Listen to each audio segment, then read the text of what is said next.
The Whaley House, The History, Part 1. A special thanks to GZDude13 for writing the script for The Whaley House. If you haven't already, go check out his work. He makes some really good videos on horror and I want to say creepypastas as well. Hey everyone, Blue Ninja here. So, today's video is going to be the Whaley House and its history, which is part 1. I think I'm naming it that. So, moving forward, today we're going to be talking about the Whaley House and its history and all that it has within the history itself.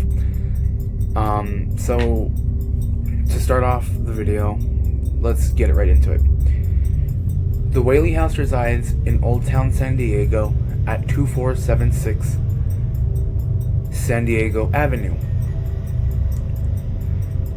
This building is the first two-story brick house ever built in San Diego, and Mr. Thomas Whaley himself even designed the building. The very bricks of the building came from Mr. Whaley's brickyard.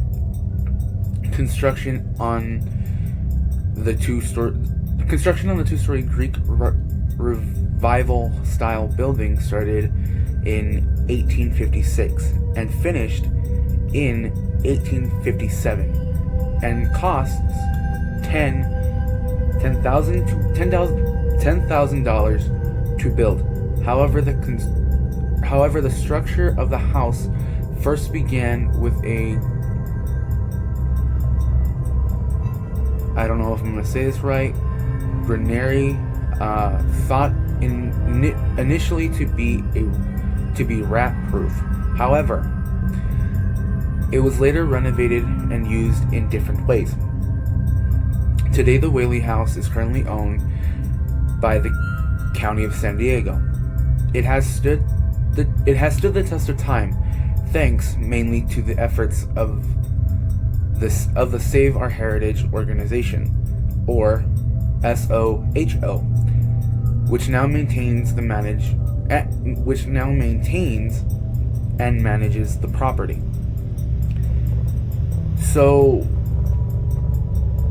to kind of, the way I understand it is just reading this first part. Thomas Whaley himself, if I'm not mistaken, was the one who built it. I don't think, and correct me if I'm wrong, I don't think that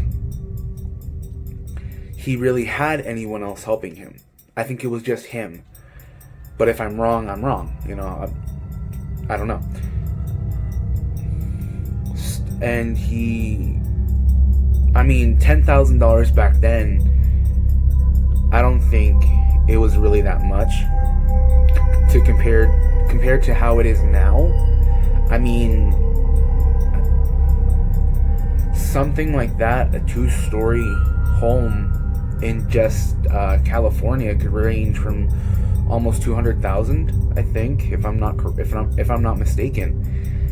And for just $10,000 to build a home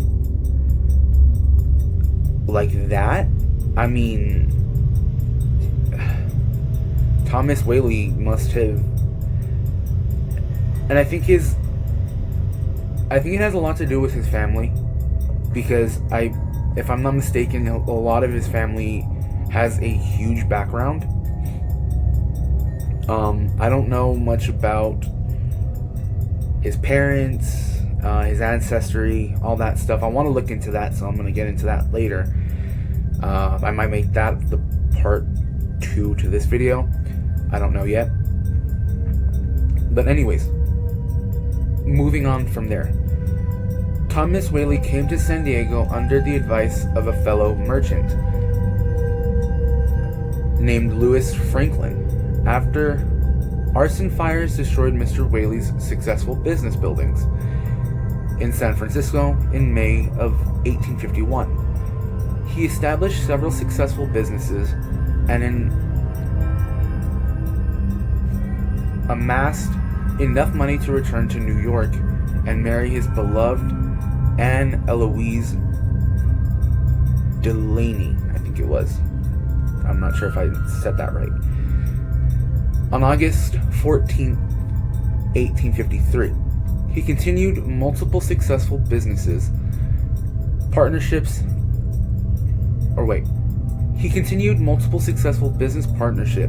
that lasted less than a year, and finally purchased the land where he built the now famous Whaley House in September of 1855. However, the story of the Whaley House does not start there.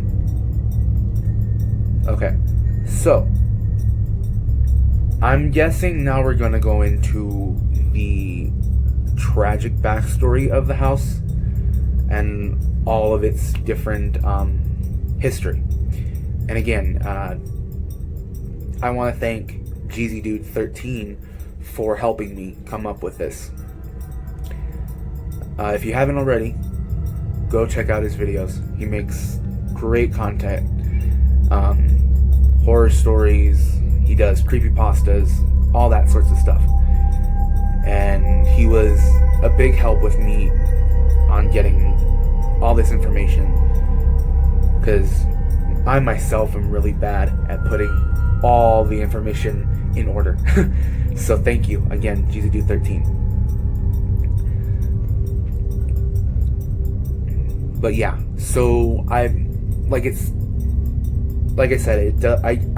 guessing we're gonna now get into all the more tragic and or more happier moments, if there are any. From what I understand, I don't think there were very many happy moments, but let's just see.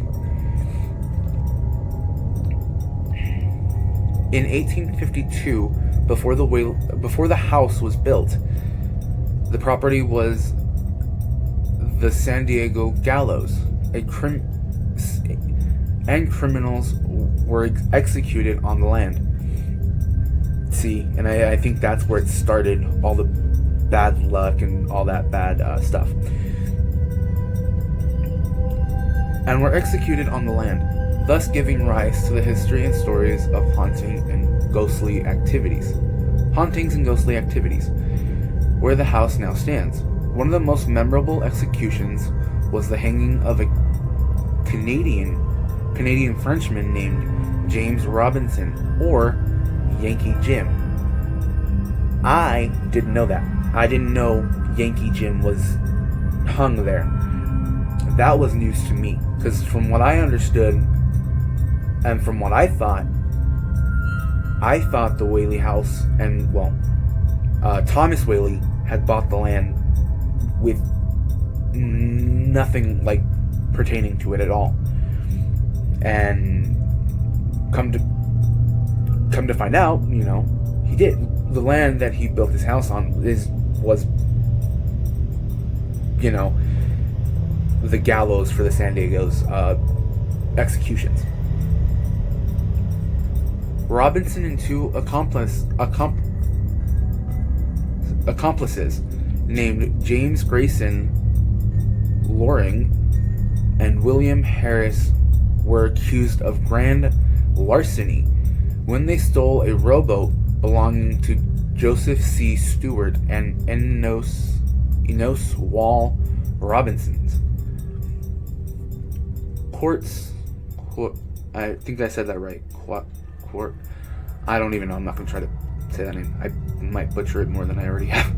Were given a year in jail, but Robinson, as the leader of the three-person gang, was sentenced to hang by a jury on August 18th, 1852. At the end of Robinson's trial, the judge addressed Robinson with these words: "You, James Robinson, have been tried by a jury of your Portman, selected by yourself for grand larceny, and found guilty of the same, and the jury affixed the punishment of death as the penalty.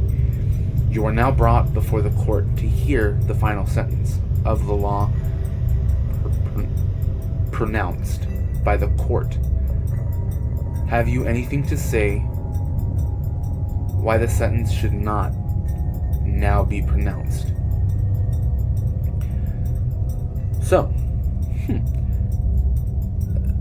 out of the 3 people, just 1 was hung? I would have thought that... Well... yeah. Anyway. After a brief pause, the judge continued. Having none, the court ordered judge and decree that you, James Robinson, be taken to the jail of the county of San Diego and put to the custody of the sheriff of said county, there to be safely and securely kept until Saturday the 18th, the day of September. Saturday the 18th of September, September next. Between the hours of 10 o'clock a.m. and 3 o'clock p.m., you will be taken from thence by the sheriff of said county to the place of execution, and there hung by the neck until you are dead. So, I mean,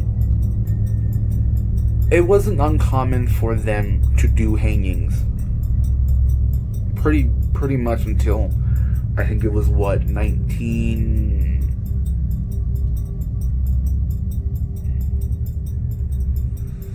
want to say 1990.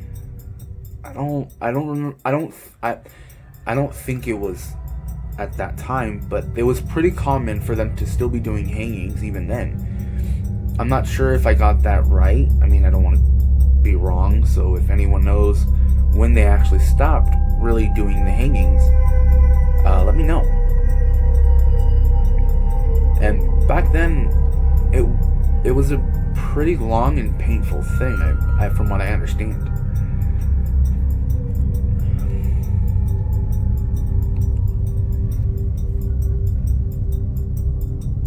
Robinson apparently didn't take the sentence seriously at the time, because the owners of the boat retrieved their property a few days later, and he possibly thought that the verdict did not fit the crime on September 18th, 1852.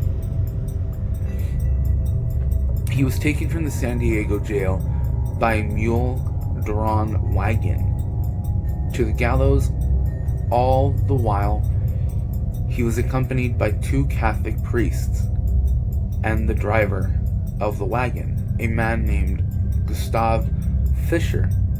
The 2 priests continued to persuade Robinson that his sentence was severe and were possibly asking him to accept the last rites, the Catholic ritual prayers of commendation, I think it was, of the dying, or prayers for the dead. The gallows were 2 solid beams planted in the ground, with a heavy bar attached between them at the top. Fisher drove the wagon directly below the bar, where the noose hung. So I'm presuming that Robinson, I believe, yes, it was Robinson. Robinson, I'm guessing, didn't take the Catholic ritual prayer, or prayer of the dying, as they said, because it doesn't. I don't think it'll. If it does go more into detail, then let's keep going. But from what I understand, I don't think he took the last rites, or prayers of the dead, whichever you want to call it.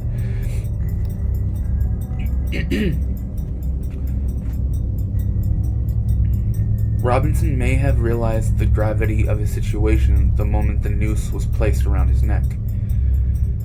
The real weight of his impending doom could have been a total shock. Though there are no records that say he showed any outward signs of distress. A large crowd arrived to witness his execution, and Robinson was allowed to give a farewell speech. In his speech, he told the crowd that he was a good man, and during his life, he had given piles of gold to help poor men. At approximately 2:45 p.m.,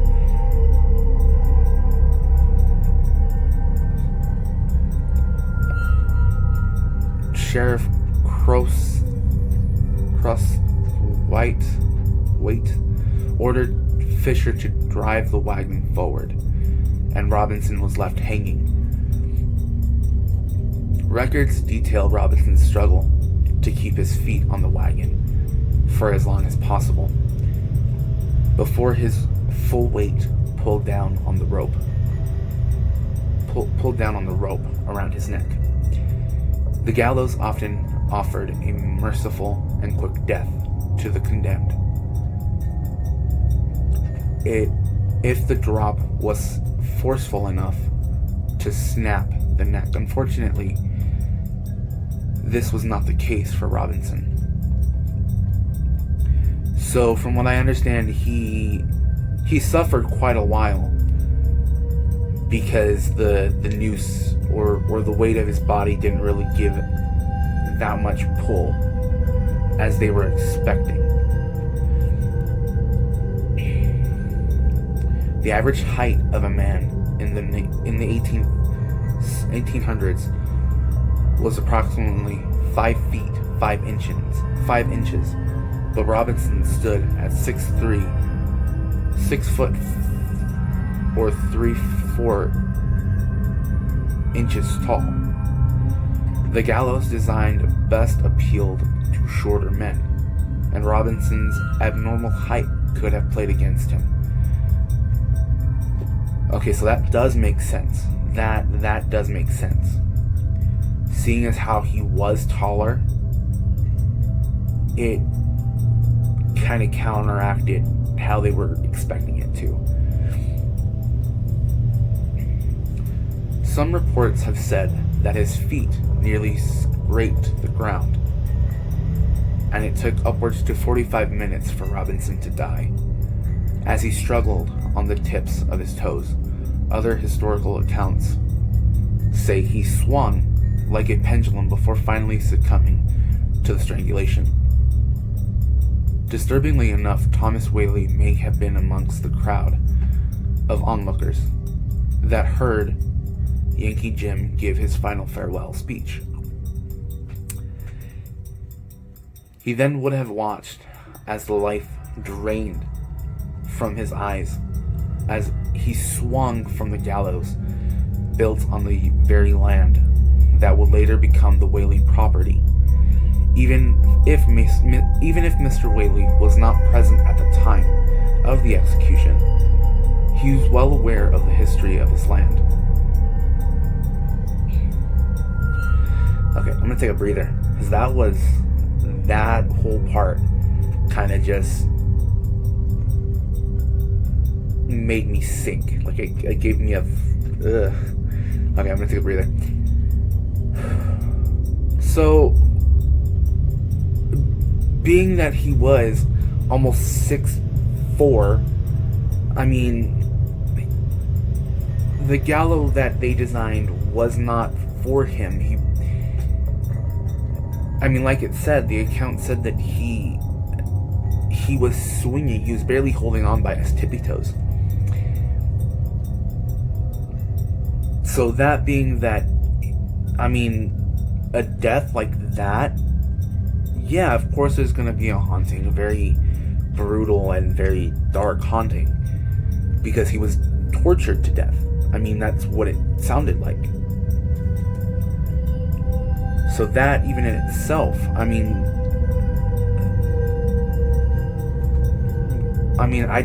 wouldn't have expected anything less. If anything, I would have thought that Yankee Jim would have at least seen Mr. Whaley, and therefore hung on to, or not hung on, more latched himself onto Mr. Whaley, so that he can, in a sorts, kind of hang on to life. I mean, that's just my take on it, because from what it sounded like, if Mr. Whaley was there, then yeah, Yankee Jim would have hung on to Mr. Whaley to kind of keep a footing on the physical plane. And I mean, yeah, I mean, if Mr. Whaley wasn't there, I mean, of course he's still gonna have to know the property and everything about it.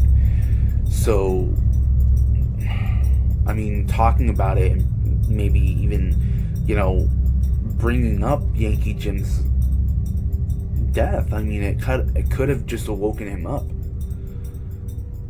It could have woken him up to the point where he just felt wronged, almost.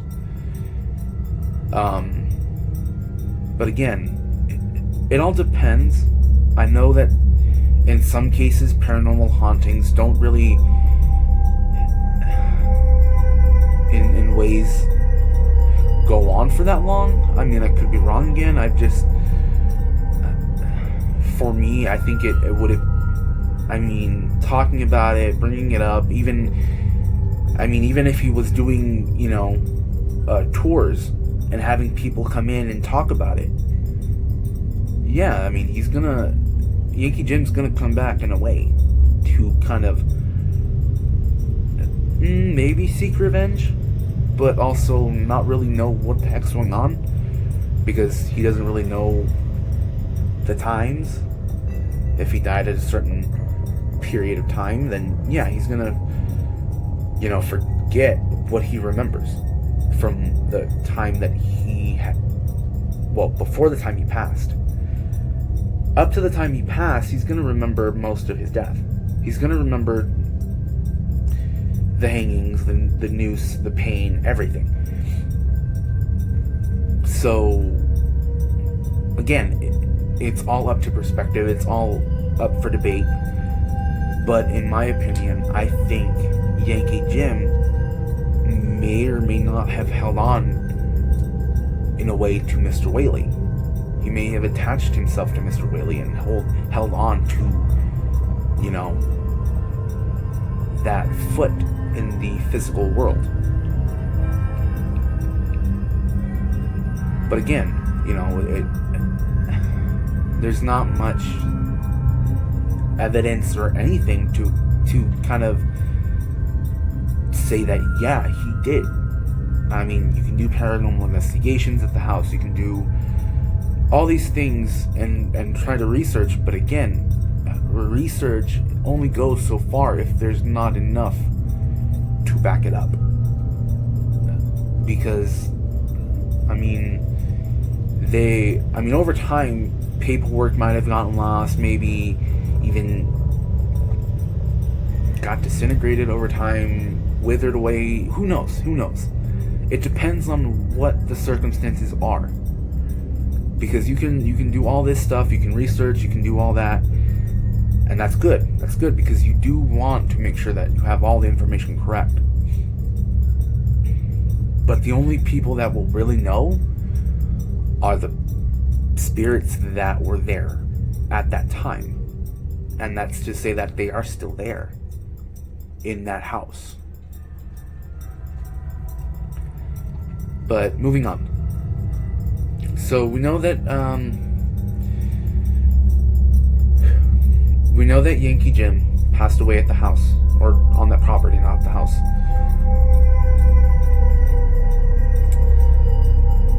So now we're going into the visitors' accounts, kinda. Today, visitors and staff report hearing loud and heavy footsteps, possibly belonging to the infamous Yankee Jim, Other visitors have reported feeling a tightening in their chest as they ascend the stairs leading into the second floor. Even Mr. Whaley, who didn't believe in the occult,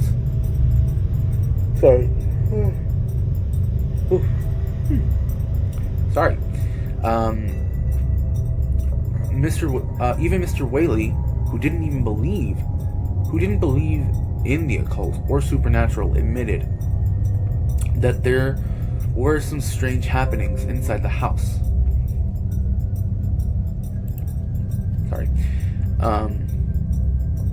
Thomas Whaley was originally from New York and made his way to San Diego in the early 1850s and was well versed in the common practice of taking residence where one also worked.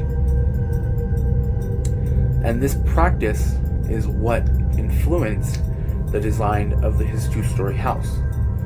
So, being that Mr. Whaley was a business person and kind of at that time really understood most of the ins and outs of what he was doing, he kind of thought, well, why not make a home, you know? I mean, I'm working in the same area, so why not, build my home right near where I work?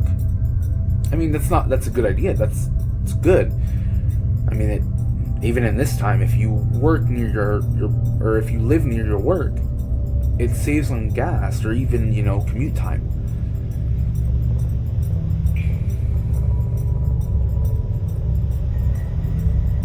It was, okay. So, influenced the design of his two-story house. It was prevalent for store and business owners in New York to live on the second floor. Oh, so they didn't live next to the store. They lived on the second floor. I thought they lived next to the business. Okay. To live on the second floor of the business. They managed, and so Mr. Whaley continued his practice in San Diego. The first floor became the first bilingual general store in San Diego, while the second floor became the family home.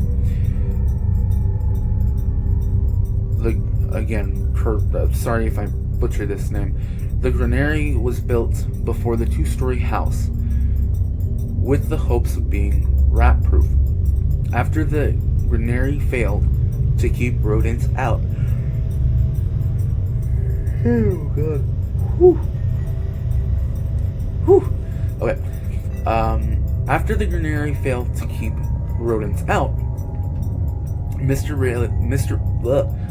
Whaley renovated it and would later rent the space out.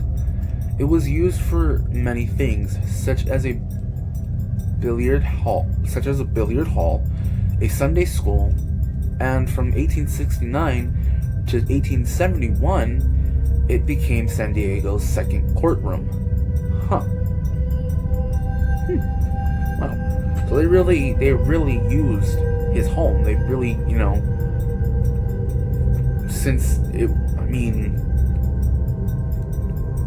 it sounded like they used the home a lot for a lot of things. By 1858, Mr. Whaley had given birth to 3 children. Miss Whaley, had given birth to 3 children. Francis Hinton, Thomas Jr., and Anne Amelia. However, Thomas Jr. passed away in the house from scarlet fever, and that was the first child. I believe their middle child, because Francis Hilton was the youngest. Thomas Jr. was the middle child, the second oldest, and Anne Amelia was the third, which is their oldest. Thomas Jr. passed away in the house from scarlet fever at a very early age of 18 months. So yeah, so he wasn't the middle child. He was the youngest child, I believe. Either way, we know he passed away.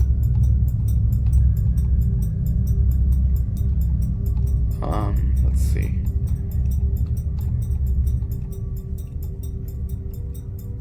I'm sorry, I lost my place.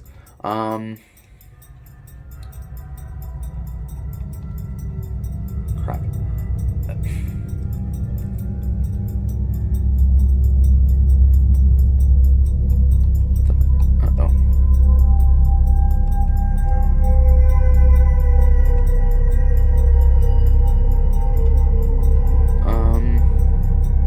Okay, here we go. Sorry, I lost my place where I was at. So Thomas Jr. passed away in the house from scarlet fever at a very early age of 18 months.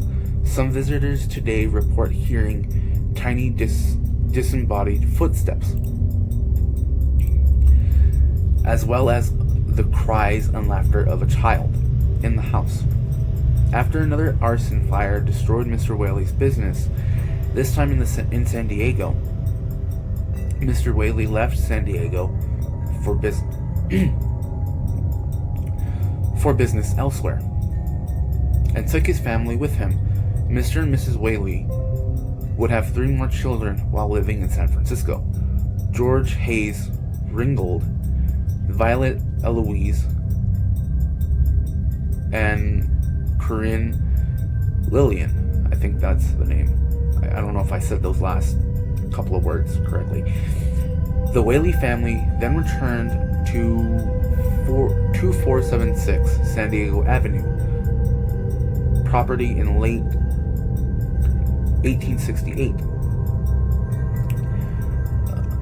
On November 1st, 1868, Thomas W. Tanner and his group of performers,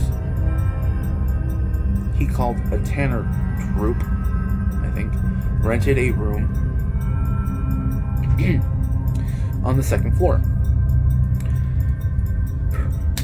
Let me take a swig of water.